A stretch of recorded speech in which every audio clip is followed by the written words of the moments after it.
Hi there, welcome to Drick's room. My name is Drick.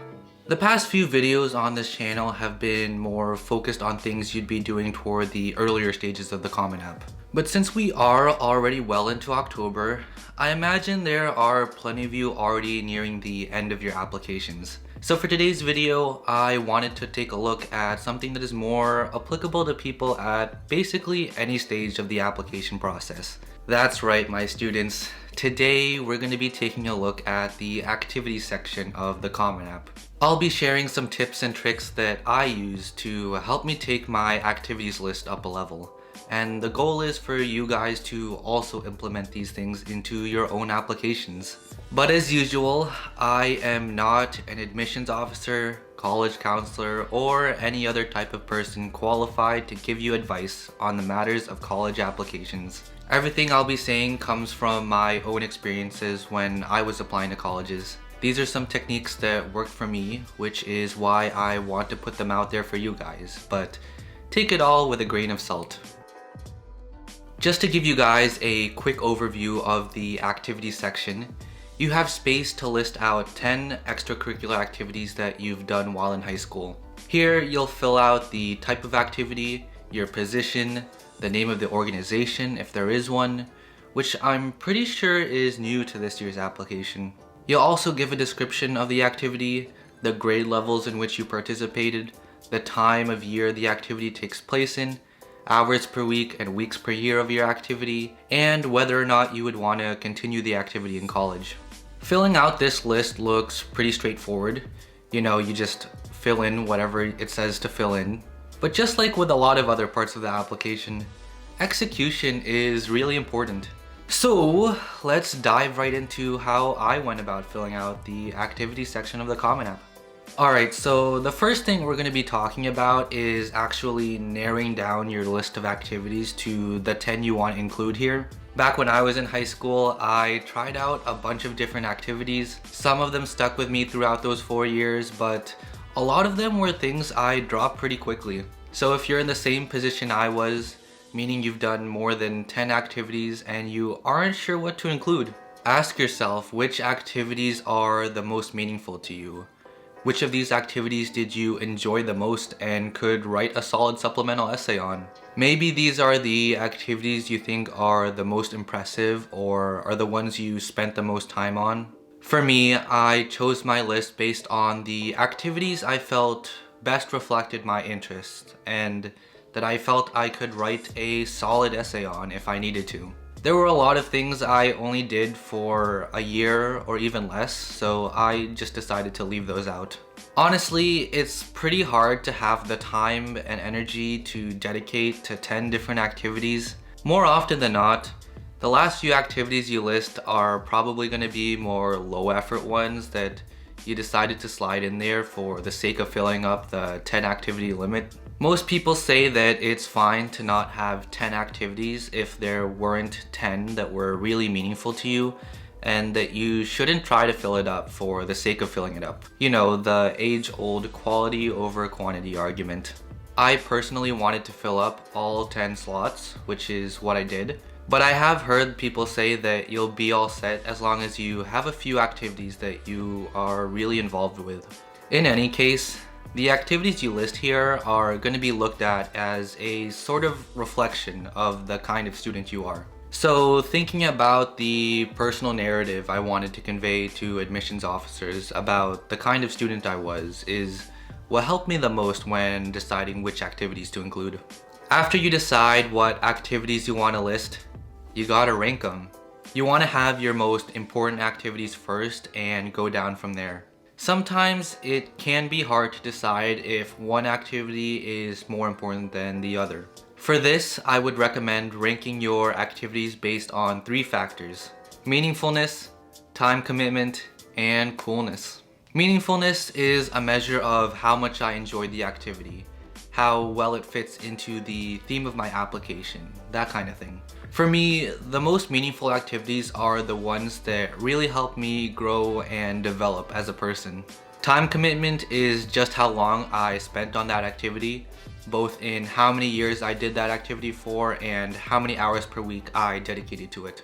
In a lot of cases, Meaningfulness and time commitment are gonna strongly correlate because the activities that are most meaningful to you are often the ones you spend the most time on.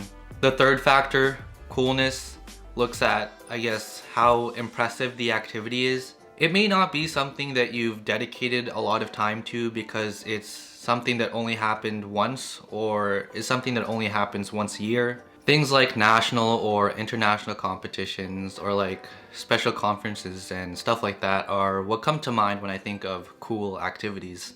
When I was ranking my activities, I kind of looked at each of them and assessed them based on these factors to help me decide how important they were in the context of my application. Moving along, once you start filling out the information for your activities, something that's tricky for a lot of students is how to tackle the description. At least when I was applying, you only have 150 characters for the description. This is really not a lot.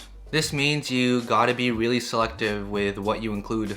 For my activities, I tried to limit descriptions to any personal contributions I made, any achievements I had, any skills I gained, and any numbers I could give to support those previous 3 points. I'll give you guys a quick example. Say one of my activities is that I'm a Minecraft YouTuber. A not so great description would be something like makes videos of playing Minecraft.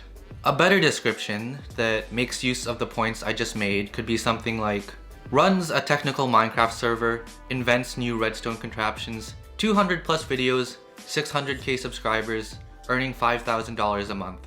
You can see how the second description does a much better job of showing the significance of this activity.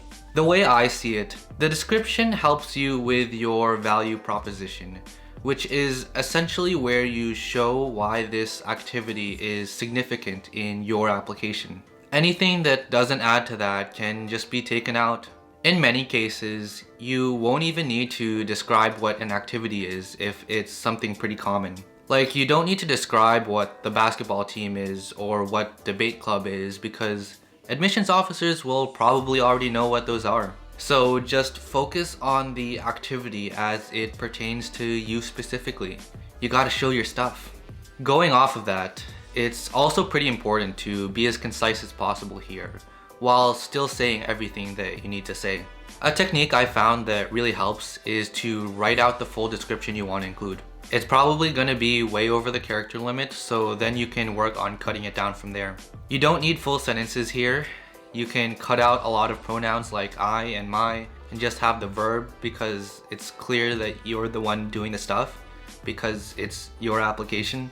You can also cut out any redundancies like repeating your position or the number of hours you spend per week because you already have that information elsewhere. It also helps to use shortcuts as much as possible. In my descriptions, I cut out articles like the and a, and I use things like the and symbol and the at symbol to save character space. The goal is to use as few characters as possible while still getting the same meaning across. As they say, why waste time say lot word when few word do trick? Another thing I want to take a look at is the time commitment you put down for your activities. I know it can be hard to gauge how many hours or weeks you put into something if you don't have a really rigid schedule for it. Like, if one of your activities is playing basketball, how are you going to include the hours you spend at the gym after practice? Or if your activity was Model UN, how do you include the hours from the bi-monthly conference? It's definitely tricky to gauge, but I would just try my best to average those extra hours across all the weeks. So if I had an 8-hour debate competition, I would try to spread those 8 hours over how many total weeks I spend in debate. Your hours don't need to be precise down to the minute, but just try to keep it as close as possible. I also want to emphasize that it's important to avoid exaggerating how many hours per week an activity is. It makes sense that it would look better if you spend more time on an activity, but if you keep rounding up an hour or two on all your activities, you might find that you're spending more time on your activities than humanly possible.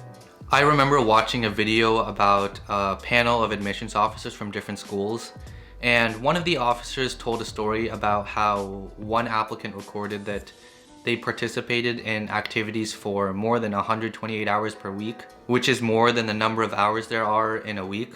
This is an extreme case, but you still don't want to exaggerate your time commitment to your activities. Even if you can't get the exact hours per week, still try to be as close as you can and just don't be sus about it. One last thing I want to take a look at is the impact the current pandemic has had on students' abilities to participate in extracurricular activities. As you may have experienced, it's kind of hard to have extracurricular activities these days, unless your activity was already online in the first place. Many high school students have had to stop doing certain extracurriculars altogether because they just aren't happening at all anymore. Luckily, colleges probably won't be blind to this. For this year, the Common App has a new prompt where you have 250 words to describe your circumstances and how you've been affected by the current pandemic. This is a good place to explain how you haven't been able to participate in certain activities because of the pandemic, if that is the case for you. If you have other things that you would like to talk about instead for this prompt, you also have the additional information section of the Common App, which is potentially another place where you can explain why you've had to stop certain activities altogether. Since you already have this space, you shouldn't use the descriptions in the activities section to talk about how the pandemic has affected your participation. One, you already have potentially two places to discuss this elsewhere, and two, you're already very limited in your character space in these descriptions, so it'll be hard to even have the space to fit that in. I know a lot of high school students have expressed concerns about how their activities have been affected this year and last year, so I wanted to put it out there that there is a place to talk about it. So hopefully it'll fit your needs. And that about sums up how I approach the activity section of the Common App. Hopefully this can serve as a guide for all you guys as you fill out your own lists. If you guys have any further questions about the activity section, leave them in the comments and I'll do my best to answer them. If you guys are curious as to the extracurricular activities I did in high school and how I use the techniques mentioned in this video, I'll link a video somewhere on screen or down below to a video on my main channel where I talk about just that and more. One final thing, I'd really like to know what you guys are thinking of this series and this channel as a whole so far. What do you guys like about it? What you don't like about it? I'd really love to get some feedback from you guys so I can improve the overall quality of the experience you guys get here. With that being said, if you're still here, thank you guys so much for watching and I'll see you in the next one. Bye!